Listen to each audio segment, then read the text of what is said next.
Hello everyone, my name is Yashleen and today we'll be studying the poem The Laburnum Top by Ted Hughes.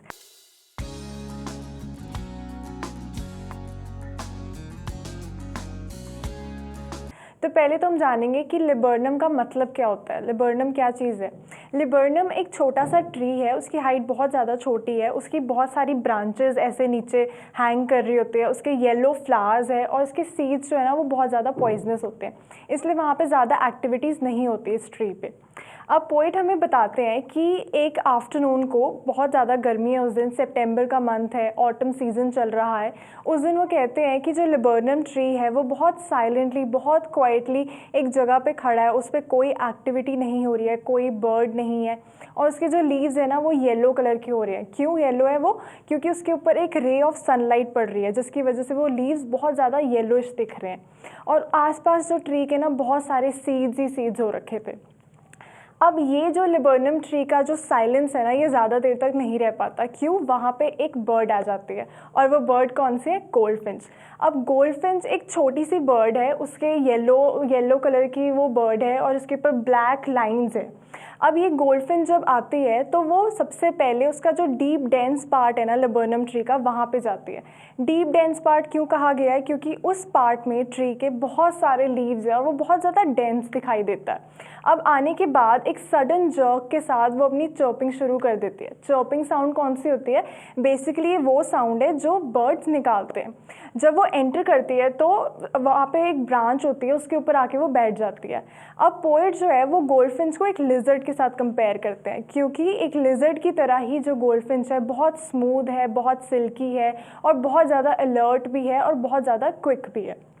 अब वहाँ पे आने के बाद वो डीप डेंस पार्ट में जाती है और वहाँ पे उसका एक नेस्ट होता है। उस नेस्ट के अंदर ना छोटे छोटे उसके बच्चे होते हैं और वो जब बच्चे अपनी मदर गोल्डफिंच को देखते हैं ना तो वो बहुत ज़्यादा एक्साइटेड हो जाते हैं और एक्साइटमेंट से वो अपने जो विंग्स है ना वो फैलाने शुरू कर देते हैं और वहाँ पे एक सिंगिंग मशीन स्टार्ट हो जाती है। सिंगिंग मशीन क्यों कहते हैं? क्योंकि गोल्डफिंच और उसके जो बच्चे हैं वो मिलकर वहाँ पे अपनी चर्पिंग शुरू कर देते हैं और पूरा जो ट्री है ना वो उनकी आवाज़ों से गूंज उठता है। हर जगह बस चहचहाहट होती है उन बर्ड्स की। उसके बाद पोएट उसे गोल्डफिंच को इंजन ऑफ अ फैमिली भी कहते हैं। ऐसा वो क्यों कहते हैं? क्योंकि जैसे एक मशीन होती है ना, उसकी इंजन उसका सबसे मेन पार्ट है। जब तक इंजन नहीं चलेगा तब तक मशीन भी नहीं चलेगी और वैसे ही गोल्डफिंच है। गोल्डफिंच अपने बच्चों का ख्याल रखती है, उन्हें फीड करती है, हर वक्त उनका ध्यान रखती है। गोल्डफिंच ही है जो अपने बच्चों के लिए खाना लेके आती है। और वो बताते हैं कि जब गोल्डफिंच वहाँ पे एंटर करती है तो हर जगह ना बस सॉन्ग्स और मूवमेंट्स की ही आवाज़ आती है। जो लिबर्नम ट्री अभी तक इतना ज़्यादा शांत था, वहाँ पे सिर्फ बर्ड्स की आवाज़ें ही आवाज़ें होती हैं। उसके बाद वो उनको फीड करने के बाद ना ब्रांच की एंड की तरफ मूव करना शुरू कर देती है।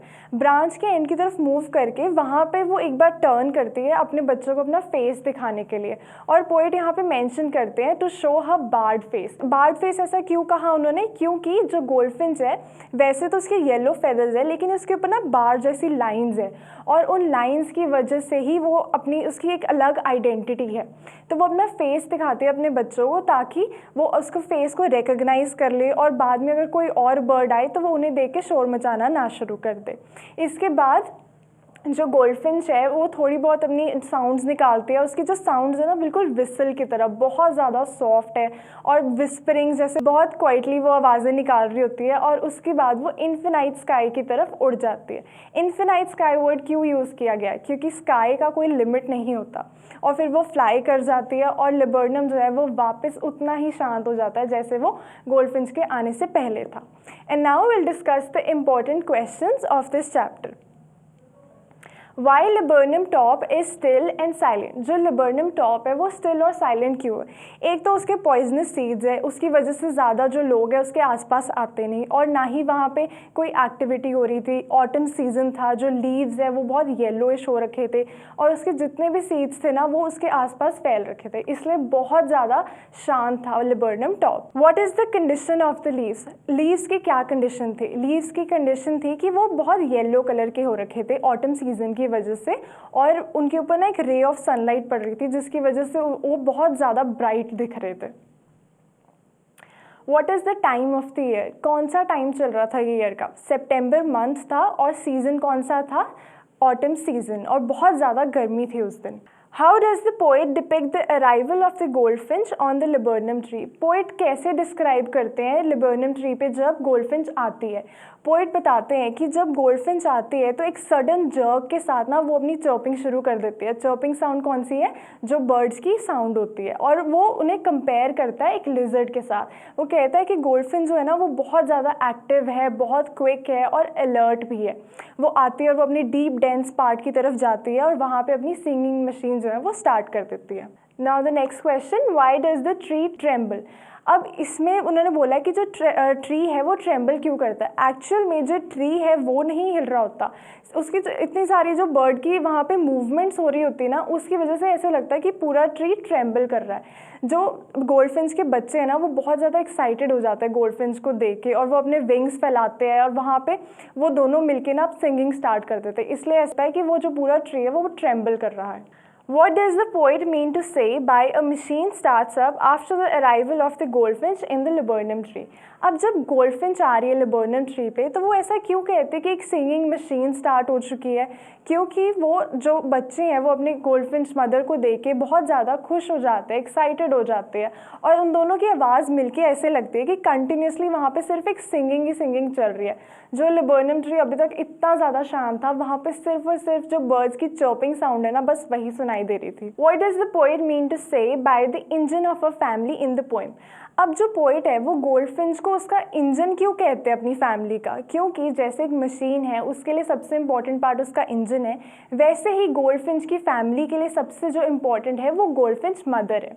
अब गोल्डफिंच मदर जो है वही अपने बच्चों के लिए खाना लेके आती है, उन्हें उनका ध्यान रखती है, उनका ख्याल रखती है, उन्हें फीड करती है। और अगर गोल्डफिंच मदर खाना ना ला पाए तो जो बर्ड्स है वो सर्वाइव नहीं कर पाएंगे। इसलिए गोल्डफिंच को अपनी फैमिली का इंजन कहा गया। What does the poet Ted Hughes in his poem The Laburnum Top wants to convey to the reader?